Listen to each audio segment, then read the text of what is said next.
Hujan deras disertai angin kencang melanda sejumlah daerah di Kabupaten Nganjuk. Akibatnya, papan iklan sepanjang 10 meter di toko ponsel roboh terkena angin. Sejumlah tim dari toko langsung menyisihkan sisa-sisa reruntuhan dari kanopi.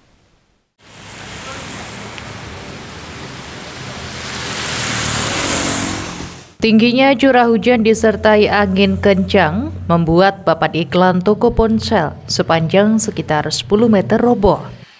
Akibatnya reruntuhan papan iklan menimpa kanopi yang berada di bawahnya hingga rusak ringan dan nyaris ambruk.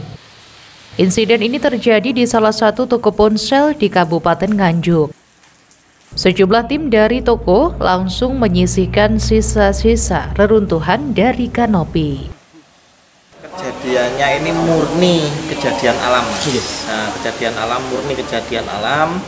Angin itu datang dari barat jalan tiba-tiba, anginnya langsung nyentak gitu aja. Jadi langsung terjadi respon sama angin. Aku dapat info itu jam berapa ya? Aku dapat info jam 3 jam setengah 4, jam 3:30 lah. Ya sekitar jam segitu. Waktu kejadian enggak ada korban atau yang terluka ya Mas? Karyawan? Enggak ada. Ya pas kejadian itu pas kebetulan ada timku yang ada di sini 1 orang.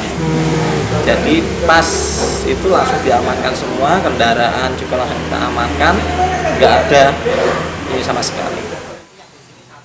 Saat kejadian, para pengunjung dan karyawan sedang berada di dalam toko, sehingga tidak ada korban jiwa maupun luka. Dari Nganjuk, Sofian Hanafi melaporkan.